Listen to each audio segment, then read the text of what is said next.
Dreadline presenta El Club del Cine Boyer, escrita por José Antonio Gorrín Rivas.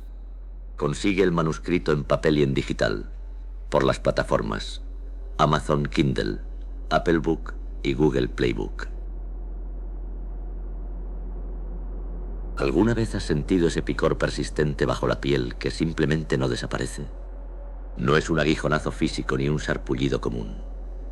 Es la sospecha eléctrica de que, en el preciso momento en que crees que estás solo, alguien o algo ha empezado a tomar nota de tus movimientos. Bienvenido a la frecuencia de Redline. Estás a punto de entrar en un espacio que tu universidad nunca incluyó en sus mapas oficiales. Un sótano donde el aire huele a humedad atrapada y el silencio carga con el peso pesado y sofocante de un cuerpo que ha olvidado cómo respirar. Esta no es una novela de terror convencional. Es una descarga de residuos psicológicos diseñada específicamente para dejar una cicatriz dentada y permanente en tu sistema mental. En este archivo, la ficción no sirve más que como un envoltorio delgado para las realidades crudas que el tiempo y los gobiernos se han esforzado por enterrar. Escucha con atención. ¿Lo oyes? Tac, tac, tac, tac. Es el traqueteo rítmico y metálico de un proyector de 16 milímetros. Es un latido mecánico, imperfecto, tenso y casi obsceno en su persistencia. No proyecta cine pulido ni entretenimiento embrutecedor. Proyecta a personas cuando están seguras de que nadie las mira, rascándose sus partes íntimas, oliéndose los dedos tras un pedo oculto o llorando frente a un espejo sin una pizca de dignidad. Proyecta las verdades vulgares y grotescas que todos nos esforzamos tanto por ocultar tras nuestras máscaras sociales. Nuestra protagonista, Irene Calderón, creía que ella era la que tenía el control, la observadora en las sombras. Se sentía cómoda en la penumbra, alimentando su propia dominancia perceptiva, mientras veía cómo el cine desollaba, capa tras capa, a la pareja perfecta del campus. Disfrutaba viendo cómo la máquina se detenía en seco cada vez que el dolor de ellos se desbordaba, porque en este club la empatía no es una virtud, es una interrupción intolerable que debe castigarse con el silencio. Pero Irene cometió el error máximo de principiante. Olvidó que, en la oscuridad, siempre hay alguien de pie justo un paso detrás. Este manuscrito te obliga a confrontar una regla no escrita. El club no muestra quiénes somos, sino quiénes tenemos pánico absoluto de ser. A medida que pases estas páginas, sentirás que el marco mental de la historia se alinea con tu propio entorno. El humo dulce y químico de los sistemas de ventilación empezará a filtrarse en tus sentidos, borrando la línea entre la página y tu habitación. La violencia que presencias no es un espectáculo para tu diversión, es una lección clínica. Te estamos enseñando a mirar sin moverte, a escuchar sin intervenir y a aceptar que lo que ha sido proyectado nunca podrá ser desvisto. Como editor de Shadow Epic, debo emitir una advertencia. Una vez que sintonizas la frecuencia Dreadline, dejas de ser un mero lector. Te conviertes en un nodo activo en la red. No hay vuelta atrás. No hay botón de cancelar suscripción para esta realidad. El proyector ya está girando y no se detendrá ni siquiera si lloras. De hecho, tus lágrimas solo pausarían el carrete, obligándote a sentarte en la oscuridad con tu propia miseria hasta que recuperes la compostura. ¿Quieres saber cómo termina?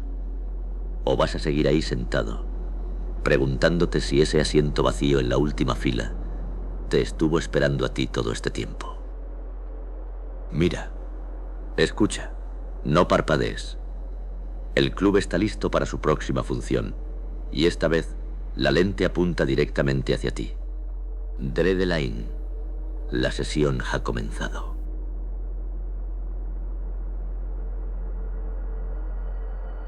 Capítulo 1. La invitación. Irene Calderón llevaba semanas sintiendo lo mismo. Una incomodidad sin nombre. Una especie de cosquilleo bajo la piel que no se iba con café, ni con lecturas, ni con conversaciones superficiales en la cafetería de la facultad. No estaba triste, tampoco deprimida. Estaba desconectada. Había dejado de hablar con dos amigas sin una pelea concreta. Simplemente se habían ido apagando. Mensajes contestados tarde. Citas pospuestas. Silencios cada vez más largos hasta que nadie volvió a escribir. Irene no las extrañaba tanto como creía que debería. Y eso la inquietaba más que la soledad en sí. Estudiaba en un campus europeo antiguo, de esos que no fueron pensados para estudiantes, sino para monjes, burócratas o muertos ilustres. Edificios de piedra ennegrecida por siglos de lluvia. Pasillos estrechos que olían a papel viejo y calefacción defectuosa. Patios interiores donde el eco de las pisadas parecía seguirte unos segundos más de lo normal. El tipo de lugar donde uno podía perderse sin esfuerzo, incluso sabiendo exactamente a dónde iba. A Irene siempre le habían atraído los espacios marginales del campus. No las aulas principales ni las bibliotecas luminosas, sino los anexos, salas cerradas con carteles antiguos, puertas sin señalizar, escaleras que no aparecían en los mapas oficiales. No era curiosidad académica, era otra cosa, una pulsión más primitiva, la sensación de estar mirando donde no debía. Esa noche, después de una clase particularmente inútil sobre teoría del espectador, ironía que aún no reconocía, se quedó sola en el edificio de humanidades. Afuera llovía fino, persistente, de esa lluvia europea que no se decide a ser tormenta ni a desaparecer. La mayoría de los estudiantes ya se habían ido. El edificio empezaba a vaciarse con ese sonido particular de puertas lejanas y pasos apresurados. Fue entonces cuando lo vio. Un cartel. No nuevo. No llamativo. Un simple papel blanco pegado torcido en un corcho saturado de anuncios viejos. Intercambios de libros, clases de yoga, protestas estudiantiles caducadas. El cartel parecía fuera de lugar precisamente por su falta de esfuerzo. Club de cine. Viernes, 22:30. Sótano, aula 3B. Nada más. Ni títulos, ni nombres, ni promesas. Irene se detuvo frente a él más tiempo del que habría admitido en voz alta. Lo leyó varias veces, como si esperara que apareciera algo más entre líneas. No lo hizo, y aún así sintió esa vieja palpitación en el pecho, la misma que había sentido otras veces, cuando entraba a edificios abandonados de adolescente, cuando espiaba conversaciones ajenas en bares, cuando leía diarios que no le pertenecían. No pensó, voy a ir. Pensó, ¿por qué no? No tenía prisa por volver a casa. Su habitación compartida estaba en silencio incómodo desde hacía días. Su teléfono no vibraba. Nadie la esperaba. El cartel no la invitaba. La desafiaba. Pasó la semana sin volver a pensar conscientemente en ello. Pero el viernes llegó con una inevitabilidad casi obscena. A las 10 de la noche, mientras se abrochaba el abrigo frente al espejo, Irene sintió una breve duda. No miedo. Algo más parecido a una advertencia interior, suave, educada. La ignoró. Cruzó el campus bajo la lluvia. Las luces amarillas de las farolas dibujaban sombras alargadas sobre la piedra mojada. El edificio de humanidades parecía distinto de noche. Menos académico, más orgánico, como un cuerpo viejo respirando lento. Entró sin cruzarse con nadie. El silencio era espeso, interrumpido solo por el zumbido distante de la electricidad y el golpeteo de la lluvia contra los ventanales altos. Bajó las escaleras hacia el sótano sin encender la linterna del móvil. No porque fuera valiente, sino porque quería ver lo menos posible. Siempre había sido así. Prefería intuir antes que confirmar. El sótano era más frío. El aire olía a humedad acumulada y polvo antiguo, a algo cerrado durante demasiado tiempo. Las paredes estaban manchadas, Las luces fluorescentes parpadeaban con desgano, como si también ellas dudaran de su función. Aula 3B. La puerta estaba entreabierta. Desde dentro salía un sonido mecánico, repetitivo, que Irene reconoció de inmediato sin haberlo escuchado nunca en persona. El traqueteo de un proyector analógico. Un sonido físico imperfecto, casi obsceno en su insistencia. Tac, tac, tac, tac. Irene se quedó quieta frente a la puerta unos segundos. No miró el interior. Escuchó. Sintió cómo ese sonido le recorría el cuerpo, despertando algo que no tenía que ver con el cine. No era expectativa narrativa. Era expectativa voyerista. Empujó la puerta despacio. El aula era pequeña, adaptada a medias. Butacas viejas colocadas sin simetría, cortinas gruesas cubriendo ventanas que daban a ninguna parte, paredes descascaradas. Al fondo, sobre una mesa improvisada, un proyector de 16 milímetros funcionaba con una obstinación casi admirable. Había poca gente, muy poca, lo justo para no sentirse sola, pero no lo suficiente para sentirse acompañada. Irene eligió una butaca intermedia. No adelante, no atrás, un punto desde donde pudiera observar sin destacar. Dejó el abrigo en el respaldo y se sentó, cruzando las piernas lentamente.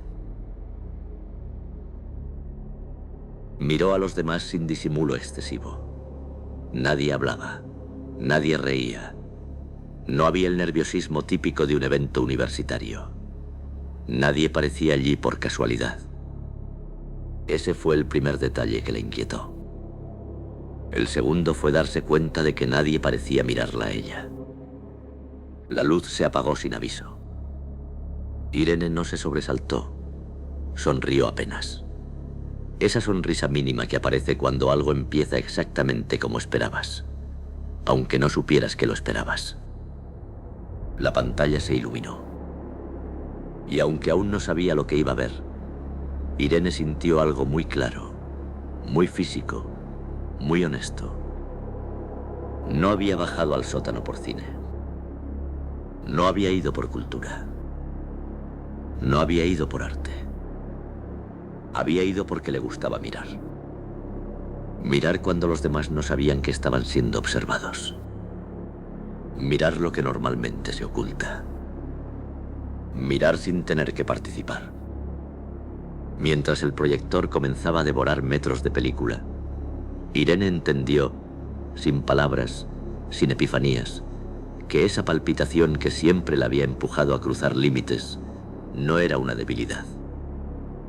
Era una inclinación. Y esa noche, en el sótano húmedo de una universidad europea que fingía orden y racionalidad, Irene Calderón estaba a punto de descubrir hasta dónde podía llevarla. Capítulo 2. Mirar sin ser vista. La película no empezó de inmediato. Primero vino el sonido. Ese traqueteo irregular del proyector de 16 milímetros, metálico imperfecto, con pequeñas variaciones de ritmo que lo hacían sentir vivo. No era el zumbido limpio de lo digital, era un sonido con fricción, con desgaste, como si cada segundo de proyección costara algo. Irene se acomodó en la butaca sin cruzar las piernas. No quería moverse demasiado. Había aprendido, desde muy joven, que el cuerpo delata antes que el rostro, y ella no quería delatar nada. La pantalla permaneció blanca durante unos segundos. Luego apareció el grano, el polvo, las pequeñas manchas negras que se movían como insectos atrapados en la luz. Y entonces, sin aviso, la imagen se formó. No había créditos, no había título, no había música, solo una escena. Un dormitorio pequeño, iluminado por la luz azulada de una pantalla de ordenador. La cámara estaba colocada en un ángulo absurdo, demasiado alto, como si mirara desde una esquina imposible. No se movía, no buscaba, observaba. Una chica estaba sentada en la cama, de espaldas a la cámara. Tenía el cabello recogido de forma descuidada, una sudadera vieja, las piernas dobladas contra el pecho. No hacía nada, simplemente estaba ahí. Irene no la reconoció. Eso la tranquilizó solo un poco. La chica suspiró. Se pasó las manos por la cara. Miró el móvil. Lo dejó boca abajo. Lo volvió a coger. Lo apagó. Lo lanzó a un lado de la cama. «Soy patética», dijo en voz alta. La palabra resonó en la sala. No porque fuera dicha con fuerza, sino porque no estaba pensada para ser escuchada. Irene sintió un leve cosquilleo en la nuca. Esa frase no era un mensaje, no era una confesión dirigida a nadie. Era pensamiento hablado, ruido íntimo, basura emocional expulsada al aire cuando crees que no hay testigos. La chica en la pantalla se levantó, caminó de un lado a otro del dormitorio. Se detuvo frente a un espejo. Se miró sin cariño, sin odio, con algo peor, evaluación. «Si me hubiera quedado», murmuró. «Si no hubiera dicho eso». La frase quedó incompleta. La película no buscaba resolver nada. No ofrecía respuestas. Mostraba fragmentos, retazos, momentos que no llevaban a ninguna conclusión clara. Irene no parpadeaba. Sentía la tentación de mirar alrededor, de comprobar si alguien más reaccionaba, pero no lo hizo. Sabía que ese era el error del espectador inexperto. Ella no quería ser espectadora, quería ser testigo invisible. La escena cambió sin transición. Ahora era una cocina. Otra persona, otro recuerdo. Un hombre joven, apoyado contra la encimera, con una cerveza a medio beber. La cámara estaba colocada dentro de un armario entreabierto. El marco de la puerta cortaba parte de la imagen, como si el recuerdo mismo no quisiera mostrarse completo. El hombre hablaba solo. «No fue culpa mía», decía. «Ella exagera todo. Siempre lo hace». Se rió. Una risa seca, defensiva. «Si se fue, fue porque quería irse», añadió. «Yo no obligué a nadie». Irene sintió algo parecido al reconocimiento. No del hombre, de la estructura del discurso. La manera en que uno se convence de su propia inocencia cuando nadie más está presente para contradecirte. La película avanzaba con un ritmo extraño, no cronológico, no narrativo. Como si alguien hubiera seleccionado momentos específicos por una razón que no tenía que ver con la coherencia, sino con la exposición. Nadie lloraba en la sala. Eso fue lo primero que Irene notó con claridad. Había respiraciones contenidas, cambios de postura, un carraspeo aislado, pero nadie lloraba, nadie sollozaba, nadie hacía ruido suficiente como para interrumpir la proyección. El proyector seguía funcionando sin alteraciones. Tac, tac, tac, tac. La tercera escena fue distinta. Una mujer mayor, sentada en un sofá, con las manos cruzadas sobre el regazo. La cámara estaba demasiado cerca. Invadía el espacio personal. Era incómoda de mirar. «No le dije que se quedara», dijo la mujer. «Yo nunca pedí eso». Pero cuando se fue, tragó saliva. Cuando cerró la puerta, la mujer se llevó la mano a la boca. Los ojos se le llenaron de lágrimas. En la sala, alguien inspiró con fuerza. La mujer en pantalla rompió a llorar. Y entonces ocurrió. El proyector se detuvo. No se apagó. No se rompió. Se detuvo. El sonido mecánico murió de golpe, como si alguien hubiera arrancado el corazón de la máquina. La pantalla quedó congelada en la imagen de la mujer llorando, distorsionada por el grano del celuloide. Silencio absoluto. Irene sintió cómo todos los músculos de su cuerpo se tensaban al mismo tiempo. No por miedo, por atención. La mujer de la pantalla seguía llorando, pero ya no había movimiento. Era una imagen fija, una lágrima suspendida en la mejilla. El silencio se alargó. 5 segundos. 10. Entonces la mujer dejó de llorar. No porque la escena continuara, porque alguien en la sala sollozó. Un sonido bajo, contenido, vergonzoso. El proyector volvió a arrancar. Tac, tac, tac, tac. La película cambió de escena. Irene sonrió apenas, sin querer. Ahí estaba. La regla. No explicada. No anunciada. Pero evidente. El cine avanzaba mientras el dolor permaneciera contenido. En el momento en que se desbordaba, la máquina se detenía. Como si el acto de llorar fuera una interrupción intolerable. Como si la proyección exigiera una forma específica de comportamiento. Mirar sin reaccionar. Sentir sin delatar. Irene entendió, con una claridad incómoda, que ese club no premiaba la empatía. La castigaba. A partir de ese momento, observó a los demás con más atención que a la pantalla. Vio cómo algunos asistentes se mordían el labio, cómo apretaban los puños, cómo desviaban la mirada justo antes de que una escena se volviera demasiado cercana. Nadie quería ser el que detuviera la película. La siguiente escena mostraba a un chico joven, sentado en el suelo de un baño, con la espalda apoyada contra la bañera. Tenía la cara entre las manos. No la llamé, decía. Y ahora es tarde. Su voz se quebró. Irene sintió una presión en el pecho. Una respuesta automática. Humana. No lloró.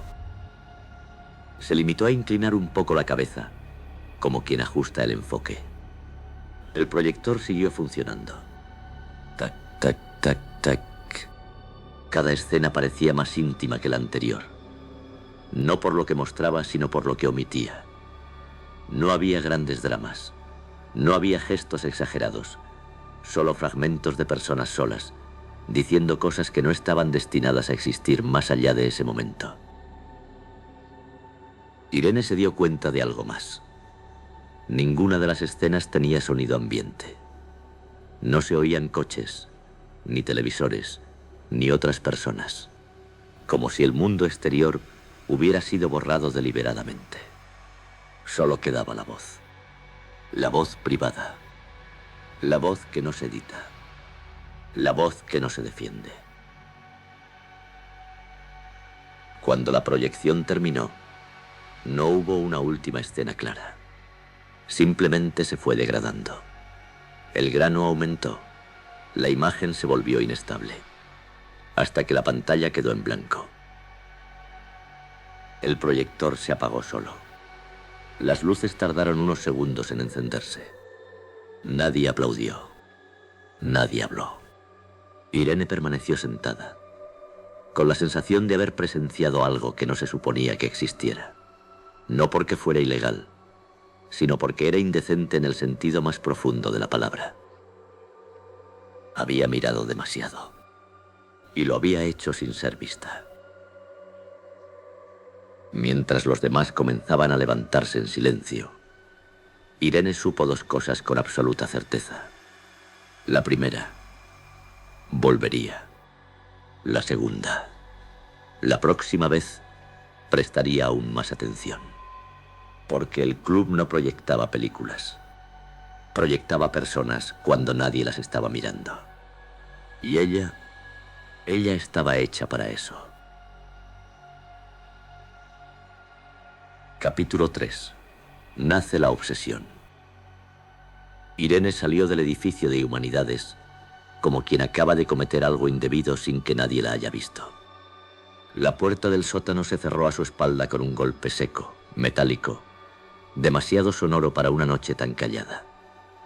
Afuera, la lluvia había aflojado pero el suelo seguía húmedo y brillaba bajo las farolas como una piel sudada. El campus nocturno parecía otro lugar, más honesto, menos domesticado, sin el maquillaje de la actividad académica. Caminó despacio, sin auriculares, dejando que los sonidos la alcanzaran. El roce de sus botas contra la piedra. Un tren lejano. Una risa aislada que venía de alguna residencia. Y, debajo de todo eso, una vibración interna que no lograba apagar. No era miedo. No era culpa. Era estimulación. Intelectual, sí, pero no solo eso. Algo más sucio, más físico. Irene sentía el cuerpo despierto, atento, como si acabara de descubrir una habitación secreta dentro de su propia cabeza. Mientras cruzaba el patio central, intentó convencerse de que lo que había visto no era tan grave. No había violencia, no había sexo, no había nada ilegal.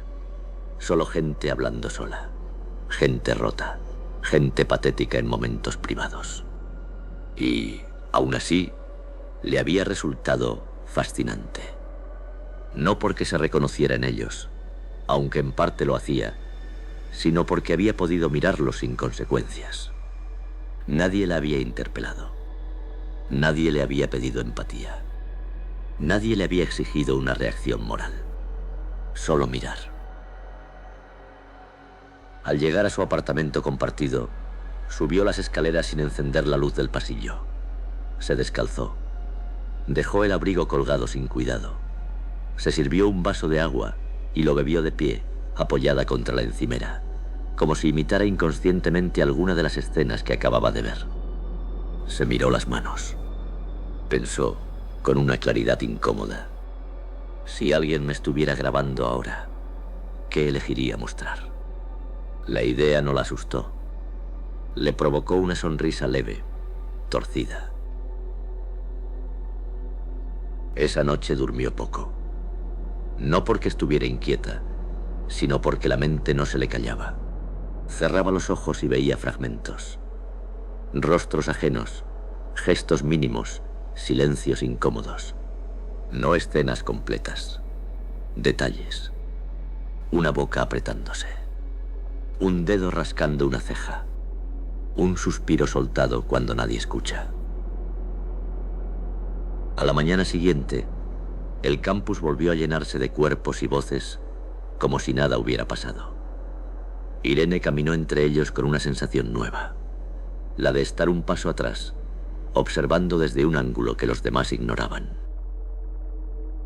En la clase de psicología social se sentó en la tercera fila, como siempre. El profesor hablaba de dinámicas de grupo, de máscaras sociales, de cómo las personas ajustan su comportamiento cuando se sienten observadas. Irene no tomó apuntes. Miraba. Miraba a sus compañeros con una atención distinta, casi obscena. No en el sentido sexual, no todavía, sino en el sentido más literal de la palabra, lo que normalmente no se muestra. Se preguntó cómo sería la proyección de cada uno de ellos. Imaginó a la chica que se sentaba 2 filas delante, siempre impecable, perfectamente maquillada, sentada en el borde de la bañera, con las medias bajadas, revisando el móvil mientras cagaba con expresión aburrida. Se la imaginó empujando, frunciendo el ceño, soltando un gas corto y silencioso, mirando alrededor como si alguien pudiera verla, aunque estuviera sola. Se imaginó al chico musculoso del fondo, el que siempre hablaba de disciplina y autocontrol, rascándose los huevos con desesperación en su habitación, oliéndose los dedos después, haciendo una mueca ambigua entre asco y reconocimiento. Imaginó a otra compañera, la más risueña, inclinada sobre el lavabo, sacándose restos de comida de entre los dientes con la uña, llevándose luego esa misma uña a la nariz, oliéndola sin darse cuenta, como hacen todos cuando creen que nadie los observa. Irene sintió un calor suave en el pecho. No excitación sexual, dominio perceptivo. Verlos reducidos a lo que eran cuando nadie los miraba. Cuerpos incómodos, ridículos, humanos hasta lo grotesco. Mientras el profesor hablaba de normas sociales, Irene pensaba en el club, en la sala, en la regla no dicha, en cómo el proyector se había detenido cuando alguien lloró. Ahí está el límite, pensó. No mostrar debilidad, no romper el pacto. Entendió algo esencial. El club no castigaba el sufrimiento, castigaba hacerlo visible. Y eso lo hacía perfecto. Durante el descanso observó a un grupo de estudiantes en la cafetería. Los vio reír, tocarse el hombro e intercambiar miradas cómplices. Imaginó sus noches solitarias, sus masturbaciones torpes, sus pensamientos mezquinos, sus rutinas escatológicas, tan parecidas entre sí que resultaban casi tiernas.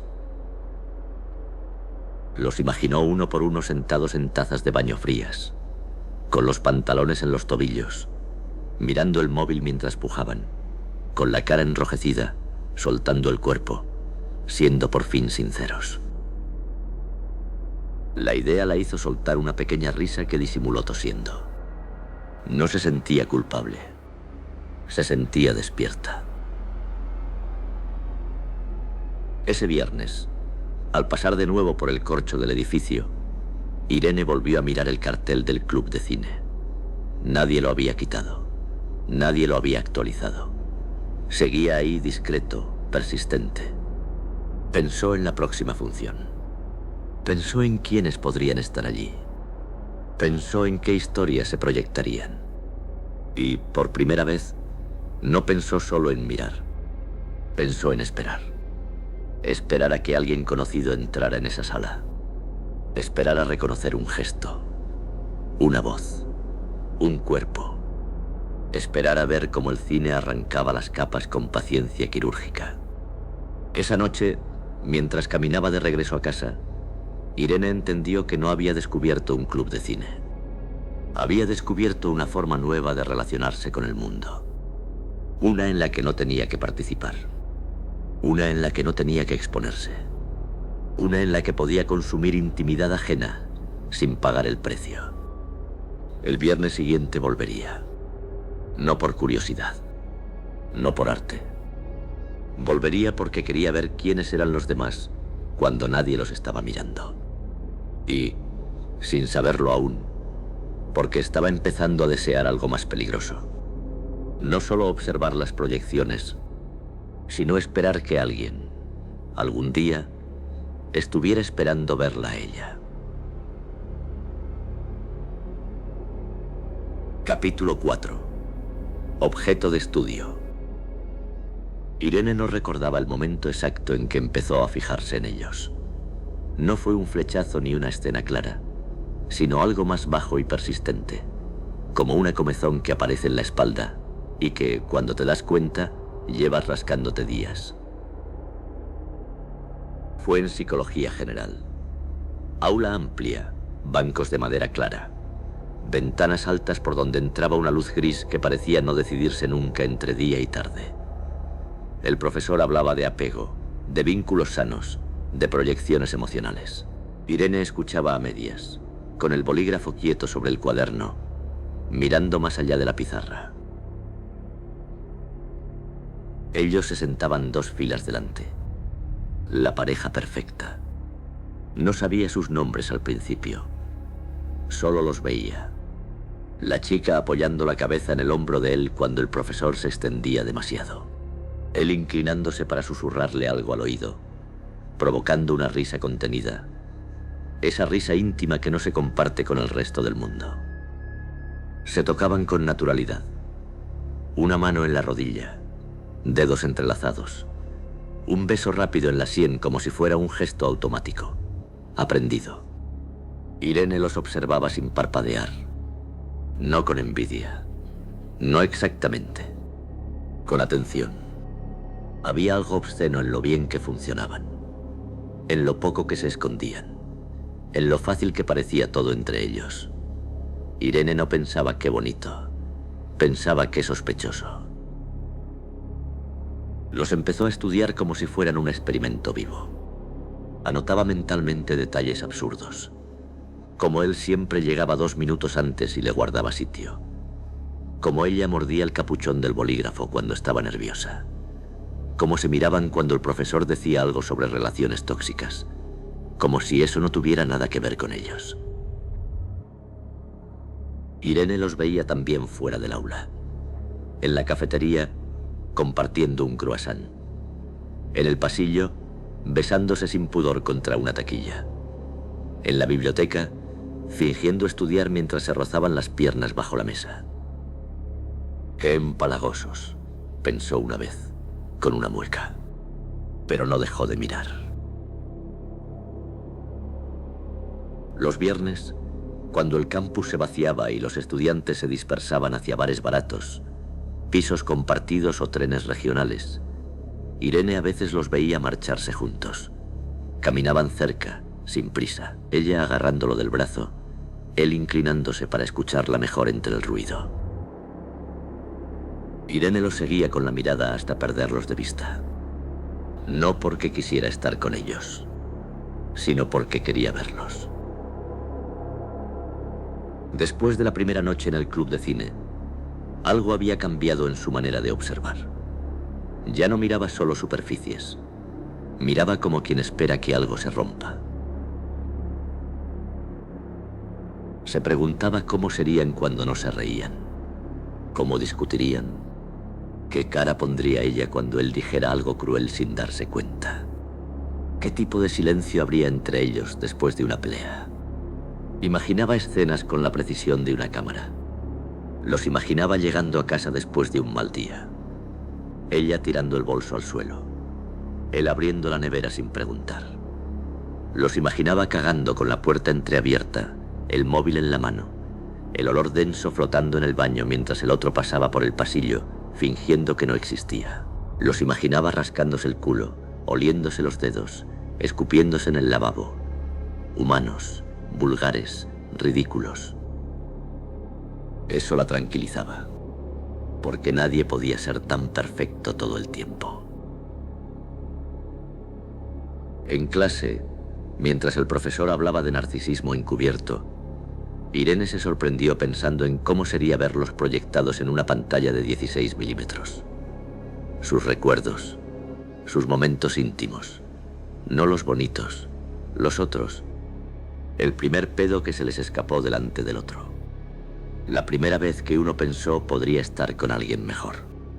La primera mentira pequeña, dicha solo para evitar una discusión. Irene apretó los muslos bajo la mesa. No era excitación sexual. No del todo. Era algo más frío, más mental. El placer de imaginar una verdad expuesta, iluminada sin permiso. Ese viernes volvió a ver el cartel del club de cine en el tablón del sótano. Mismo papel amarillento. Misma tipografía torpe. Proyección nocturna. Entrada libre. Nadie más parecía prestarle atención. Irene pensó en la pareja. ¿Vendrán?, se preguntó en voz baja. No tenía pruebas, pero la idea se le quedó pegada como chicle en la suela. Aquella noche, al bajar las escaleras del sótano, sintió algo parecido a anticipación. No la suya habitual, seca y controlada, sino una más infantil, casi ansiosa. Se sentó en una de las filas traseras. Esperó. La sala se fue llenando poco a poco. Murmullos, risas bajas, el olor rancio de las butacas. Irene escaneaba cada rostro que entraba, y entonces los vio. La pareja perfecta apareció por la puerta lateral, riendo. Ella le dijo algo al oído, y él respondió con una carcajada breve. Entraron como si aquel lugar fuera uno más de su rutina, como si no hubiera nada especial en sentarse en un sótano a ver una película que nadie reconocía. Se sentaron 2 filas delante de Irene, juntos, pegados, cómodos. Irene sonrió sin mostrar los dientes. Claro que sí, pensó. Venid. Los observó acomodarse. Él le pasó el brazo por los hombros. Ella apoyó la cabeza. Un beso lento, sin vergüenza. Irene sintió una punzada de irritación y algo parecido a gratitud. «Seguro que os pasáis toda la proyección comiéndoos la boca», pensó. Como siempre. Pero no era eso lo que le interesaba. Le interesaba qué haría el club con ellos. Si el proyector mostraría besos o algo más. Si la película los respetaría o los desnudaría. Si llorarían. Si alguno bajaría la mirada. Si por primera vez se quedarían quietos sin tocarse. Mientras las luces se apagaban, Irene no pensó en la película. Pensó en la regla que había aprendido la semana anterior. El proyector se detenía cuando alguien lloraba. Miró la nuca de la chica, luego la del chico. ¿Cuál de los dos será primero?, se preguntó. No deseaba su dolor, o tal vez sí, pero de una forma abstracta, académica, como quien quiere comprobar una teoría. La pantalla se encendió. El ruido del proyector llenó la sala. Irene se recostó en la butaca. Cruzó las piernas lentamente y dejó que su mirada se posara, una vez más, sobre la pareja perfecta. Esta vez no como compañera de clase, no como espectadora casual, sino como alguien que había encontrado por fin un lugar donde mirar sin consecuencias y estaba dispuesta a volver las veces que hiciera falta.